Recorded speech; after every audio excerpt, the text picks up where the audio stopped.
तब मुक्ति होगी, ये भ्रांति है। मुक्ति होने पर भी बहुत से कर्म बचे रहेंगे खाते में, कभी भी खत्म नहीं होते, क्लेश खत्म होते। ये क्लेश ही तो बार बार जन्म दिला रहे थे। अविद्या आदि 5 क्लेश जब तक रहेंगे तब तक जन्म होगा। अभी 13वें सूत्र में आने वाला है। इसलिए यहाँ पर इसका अर्थ होगा प्रतिप्रसव है। जब वो 5 क्लेश दग्धबीज हो जाएंगे तब ये छूट जाएंगे और सारे चित्त आदि सारे पदार्थ भी छूट जाएंगे, तब मुक्ति हो जाएगी जीवात्मा। तो ये प्रमाण याद रखें कि क्लेशों के नष्ट होने पर मुक्ति होती है, कर्मों के नष्ट होने पर नहीं। ये इस बात का प्रमाण है। और चौथे सूत्र में भी बताया था, जहाँ 5 अवस्थाएं बताई थी, वहाँ भी बताया था जब योगी में 5वीं अवस्था आती है दग्धबीज वाली, तब उसके बाद वो कुशल और चरम देह कहलाता है। वहाँ भी यही था कि क्लेशों की 5 अवस्थाएं। तो क्लेशों की 5 अवस्थाएं बताई, कर्मों की नहीं। ये क्लेश जब 5वीं अवस्था में आएंगे तब मुक्ति हो जाएगी। कर्म तो भले बचे ही रहेंगे, वो कभी जीरो होते ही नहीं। कुछ लोगों को ये भयंकर भ्रांति है कि सारे कर्म समाप्त हो जाएंगे तब मोक्ष होगा। ये भ्रांति है, क्योंकि ऐसा मानने पर 2 भयंकर दोष आएंगे। वो छोटे दोष नहीं है, बहुत भयंकर दोष है। इसलिए उनको भ्रांति भी भयंकर है। वो माने ना माने अलग बात है, हट करना अलग बात है, सत्य होना अलग बात है। तो सत्य ये है, यदि सारे कर्म समाप्त हो जाए, जीरो हो जाए, तो जो स्टॉक में बचे हुए थे संचित कर्म, वो फल दे करके नष्ट होंगे या बिना फल दिए? एक जन्म में तो सारे कर्म फल दे नहीं सकते, तो वो बात तो कट गई। अब सारे कर्म स्टॉक में पता नहीं हजारों लाखों कर्म है। कोई सुअर बनाने वाला है, कोई कुत्ता बनाने वाला है, कोई गधा बकरी सांप बिच्छू बनाने वाला है। एक जन्म में आप सारे कर्मों का फल कैसे भोगेंगे? तो सारे एक जन्म में तो भोग नहीं सकते। और आखिरी जन्म तो बहुत अच्छा है जो मोक्ष में जाने वाले व्यक्ति का, उस जन्म में तो भोग नहीं सकते, और आगे जन्म उससे होना नहीं, तब तो मुक्ति होनी।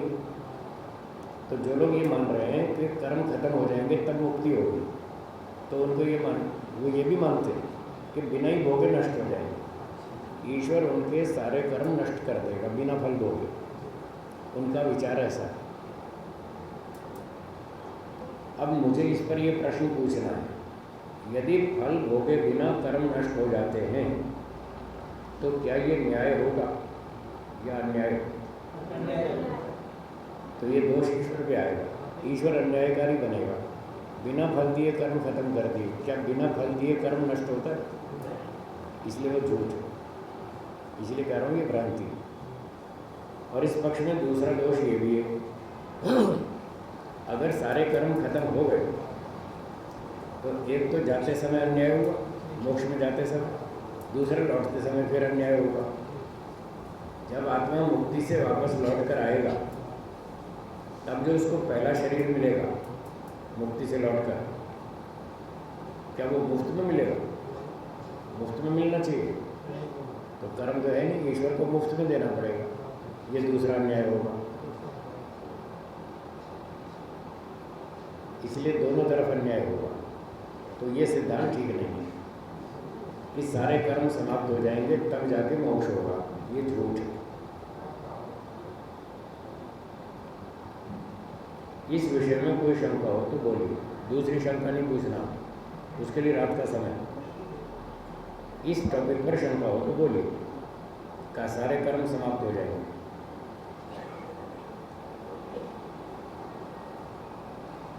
नहीं, ठीक है। तो ये बात हो गई 10वें सूत्र में। आपने बोला कि लाखों हजारों कर्म है, आपने एक ही कर्म माना ना, सूर देने वाले को। गाय सूअर कुत्ता जो जन्म मिले वो एक ही कर्म माना जाएगा ना? सूअर देने वाले ना, एक कर्म से एक योनि नहीं मिलती। नहीं, उस कर्म का जो फल मिलेगा।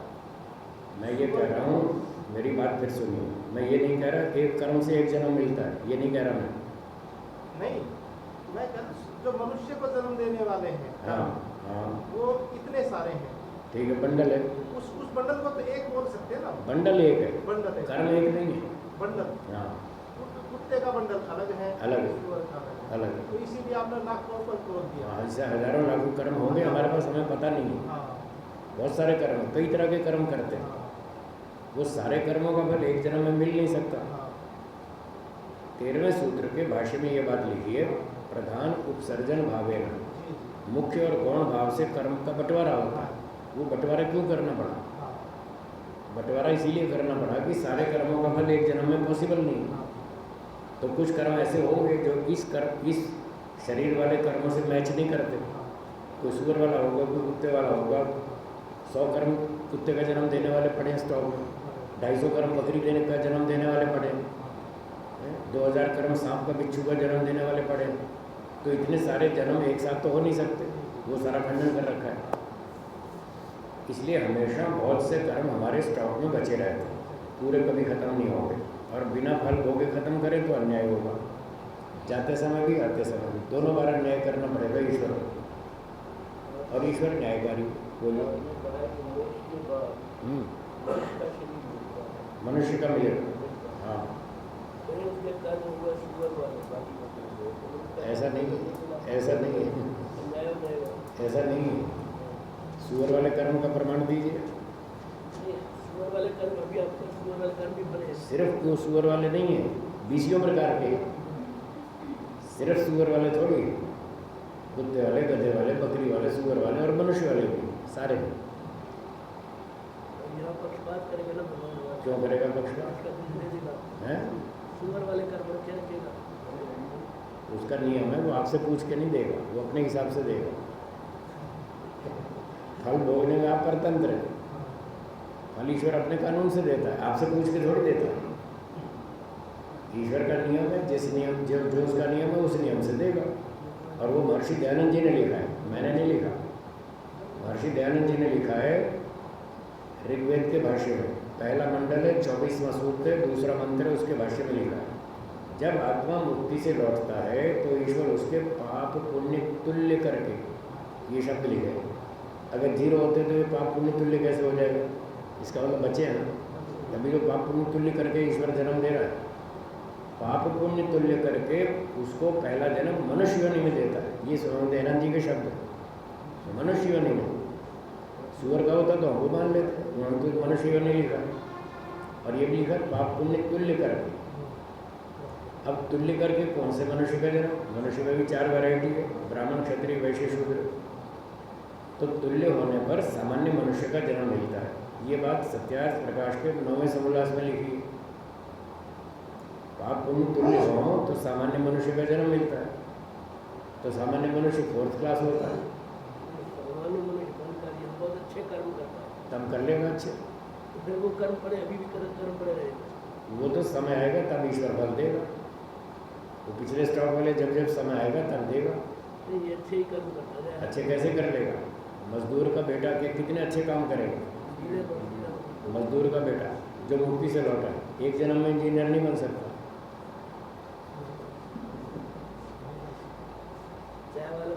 आपके पास बहुत सारी लेबर काम करती है, आप देख लो ना, जो लेबर आपके यहाँ काम करती है फैक्ट्री में, उसके बच्चे बताओ कोई इंजीनियर बना अब तक?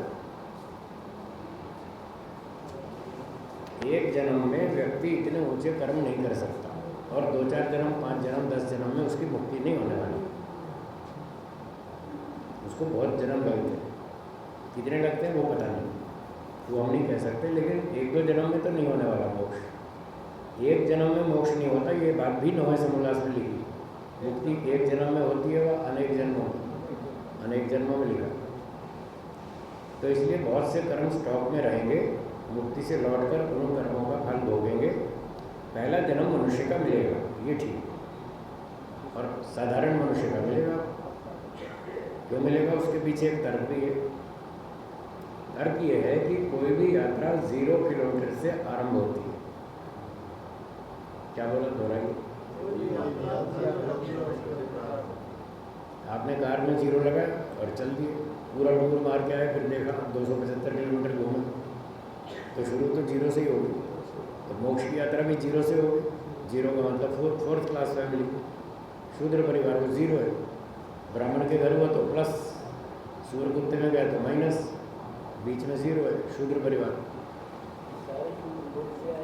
नहीं, ऐसा नहीं कह रहा हूँ, ऐसा नहीं कह रहा। सारे शूद्र मोक्ष में से नहीं आए, जो मोक्ष में से आता है वो शूद्र होता है। दोनों में अंतर है, दोनों में अंतर है। सारे शूद्र मोक्ष में से नहीं आए, जो मोक्ष में से आता है वो शूद्र बनता है। सारे शूद्र मोक्ष में से नहीं आए, मोक्ष में से नहीं आए। क्योंकि शूद्र परिवार में जन्म लेने के 6 कारण हैं। 6 में से एक कारण है मुक्ति से लौटना, बाकी 5 कारण और भी तो है। तो सारे शूद्र मोक्ष में से थोड़ी आ रहे हैं। सभी पुरुष मनुष्य हैं। क्या बोलो? सभी पुरुष मनुष्य। ठीक है या नहीं? सभी पुरुष हैं, ठीक है। अब इसको उलट के बोलो। सभी मनुष्य पुरुष है, ये अब गलत गलत हो गया ना, गलत हो गया। इसीलिए मैं कह रहा हूँ दोनों में फर्क है। हाँ, हाँ। सभी पुरुष मनुष्य हैं, ये ठीक है, पर सभी मनुष्य पुरुष हैं, ये गलत है। तो मोक्ष से लौटने वाले सभी शूद्र बनते, पर सभी शूद्र मोक्ष में से आए, ये गलत है। दोनों में अंतर है। ठीक हो गया? आगे चले। 6 कारण बताइए। 6 कारण सुनिए। पहला कारण, मुक्ति से लौट के शूद्र जन्म मिलेगा परिवार में। दूसरा कारण, जो कीड़े मकोड़े कुत्ते गधे में गया था उसके पाप पुण्य तुल्य हो जाएंगे, वो लौट के मनुष्य बनेगा। 2 कारण। तीसरा, पिछले जन्म में कोई शूद्र था, उसने पाप पुण्य 50-50 ही किए, वो भी शूद्र बनेगा दोबारा। 3 कारण, पिछले जन्म में कोई वैश्य था, उसने 50-50 पाप पुण्य किए, वो वैश्य से उतर के अगले जन्म में शूद्र बन जाएगा। 4 कारण, कोई क्षत्रिय था, उसने 50-50 किए, वो शूद्र बन जाएगा। 5 कारण, कोई ब्राह्मण था, उसने 50-50 अच्छे बुरे किए, वो शूद्र बनेगा। 6 कारण। वो 50-50 है, 9 से मलास में लिखा है, महर्षि दयानंद जी ने लिखा है, मैंने नहीं। ठीक है, क्लियर? आगे चलो। चलो।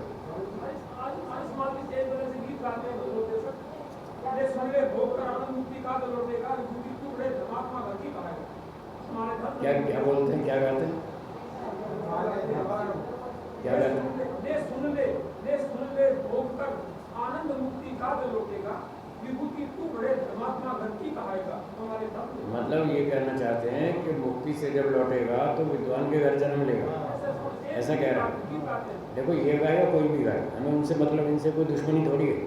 आप इनका नाम मत लो, हमें सिद्धांत को समझना, व्यक्ति से द्वेष नहीं है। ये गाय या आप गाय, कल आप भी गाएंगे तो मैं आपकी भी खिंचाई करूँगा, छोड़ूंगा नहीं। तो मैं व्यक्ति की खिंचाई नहीं करता, मैं सिद्धांत को बताता हूँ, ये सिद्धांत ठीक है, ये सिद्धांत गलत है। तो आप भी सिद्धांत पर शंका उठाएं, व्यक्ति पर नहीं। उससे फिर क्या होता है, आपस में राग द्वेष बढ़ेगा। समझ में आई बात? आप व्यक्ति का नाम लेंगे तो आपस में राग द्वेष बढ़ेगा, तो व्यक्ति का नाम मत लीजिए, सिद्धांत की बात करें कि हम सिद्धांत को समझना चाहते हैं कि ये सिद्धांत ठीक है या गलत। इस तरह से शंका पूछे तो मैं उत्तर देता हूँ। अगर कोई ये कहना चाहता है गीतकार कि मुक्ति से लौटकर विद्वान के घर जन्म लेगा, तो ये सिद्धांत गलत है, ऋषियों के विरुद्ध है, वेदों के विरुद्ध है, तर्क प्रमाण व्यवहार के विरुद्ध है, इसलिए झूठ है। कैसे गलत है वो समझ लीजिए। मान लो कोई आत्मा मुक्ति से आया, ठीक है, और उसको विद्वान ब्राह्मण के यहाँ जन्म मिला, तो उसके माता पिता तो बचपन से उसको अच्छी अच्छी बात सिखाएंगे, वो तो एक ही जन्म में बहुत प्रगति कर जाएगा, 2-4 जन्म में तो उसकी मुक्ति हो जाएगी, उसका ये रिजल्ट आएगा। जो मुक्ति से आएगा, विद्वान के घर जन्म लेगा, 2-4 जन्म में उसकी मुक्ति हो जाएगी, वो नीचे तो उतरेगा ही नहीं, नीचे तो उतरेगा नहीं ना, वैसे शूद्र तो बनेगा ही नहीं, असुर कुत्ता तो बिल्कुल नहीं बनेगा, क्योंकि वो तो विद्वान के घर में जन्म लेके अच्छे अच्छे काम करेगा। फिर मेरा प्रश्न ये है कि ये सूर कुत्ता कौन बनेगा? ये क्या मुक्ति में से नहीं आए? अब बोलो, ये सूर कुत्ता कौन बनेगा? जो भी आएगा 4 जन्म में मुक्ति में जाएगा, फिर अगला आएगा वो भी 4 जन्म में चला जाएगा, और आएगा अभी वो भी चला जाएगा। तो सुअर गधे घोड़े कुत्ते वृक्ष वनस्पति ये कहाँ से आएंगे? क्या ये मुक्ति में कभी नहीं गए आज तक? बोलिए बोलिए, हाँ या ना, कुछ तो बोलिए। ये भी तो मुक्ति से आए ना। ये सुअर कुत्ते कैसे बने? अगर विद्वान के घर जन्म मानोगे तो कोई भी सुअर नहीं बनेगा, ना कोई सांप बनेगा ना गधा बनेगा, सारे फटाफट मुक्ति में जाएंगे 2-4 जन्म में। ये दोष आता है इस पक्ष में, और ऋषि दयानंद के विरुद्ध है। महर्षि दयानंद जी कह रहे हैं सामान्य परिवार में जा रहे हैं, पाप पुण्य तुल्य होने से सामान्य परिवार में जन्म होगा। आप कह रहे हो, ये कोई भी कह रहा है कि विद्वान के घर जन्म जाएगा, तो ये स्वामी दयानंद के विरुद्ध है, इसलिए झूठ है, शब्द प्रमाण के विरुद्ध है। ठीक है, समझ में आया ना? इसलिए सिद्धांत की बात चर्चा किया करें, व्यक्ति की नहीं। व्यक्ति की बात करेंगे तो आपके मन में राग द्वेष बढ़ेगा। हमको राग द्वेष बढ़ाना नहीं है, हमको सिद्धांत को समझना है और आगे बढ़ना है, मोक्ष की तरफ बढ़ना है। ठीक है जी, हो गया, चले आगे। हाँ जी, शूद्र का नाम है सेवक। 6 कारणों में से बता दो। एक मुक्ति से लौटना, दूसरा कीड़े मकोड़े से लौटना, हाँ, तीसरा शूद्र के यहाँ से लौटना, चौथा वैश्य के यहाँ से, पांचवा क्षत्रिय के यहाँ से, छठा ब्राह्मण के यहाँ से। 6 कारण हुए। दूसरा था कीड़े मकोड़े में से पशु पक्षी से लौटना, वो लौट कर मनुष्य बने, वो शूद्र बनेगा। ठीक है, अब 11वां सूत्र देखिए। 10वें सूत्र में बताया कि जब क्लेश बीज हो जाएंगे तब तो आत्मा की मुक्ति हो जाएगी, शरीर सब छूट जाएगा, क्लेश भी छूट जाएंगे और सूक्ष्म शरीर आदि सब खत्म हो जाएगा। लेकिन जो क्लेश अभी विद्यमान हैं, खत्म नहीं हुए, नष्ट नहीं हुए, जैसे हम सब थे, जो क्लेश हैं वो तो हमला करते ही रहेंगे। जब वो क्लेश हमला करेंगे तब क्या होगा, उसके बारे में क्या चर्चा है वो बताते हैं अगले सूत्र में 11वें में। उनको कैसे रोकें, जो क्लेशों का आक्रमण होगा उनको कैसे रोकें, इसका उत्तर है अगला सूत्र। बोलिए, ध्यान है या तद वृत्तया, तद वृत्तया, क्लेशों की वृत्तियाँ, क्लेशों का आक्रमण। जब राग हमला करेगा, जब द्वेष हमला करेगा, जब अविद्या हमला करेगी, ये सारे क्लेश हम पर हमला करेंगे। ये है वृत्ति शब्द का अर्थ यहाँ, उनका व्यवहार। वृत्ति व्यवहार, व्यवहार क्या है? आक्रमण। क्लेश हम पे हमला करें, तो जब ये क्लेश हमला करेंगे तो इनको ध्यान है या ध्यान से हटाना चाहिए, इनको हटाना चाहिए। कैसे हटाना चाहिए? ध्यान से। यहाँ पर ध्यान शब्द का अर्थ योग का 7वां अंग ध्यान नहीं है। यम, नियम, आसन, प्राणायाम, प्रत्याहार, धारणा, ध्यान, ये ध्यान नहीं है यहाँ ध्यान का अर्थ है तत्व ज्ञान। भाष्यकार ने लिखा है, व्यास जी, मैंने नहीं, व्यास जी ने लिखा है, ये विवेक ज्ञान से हटाने योग्य हैं क्लेशों के आक्रमण। ठीक, कभी कभी क्लेशों का स्थूल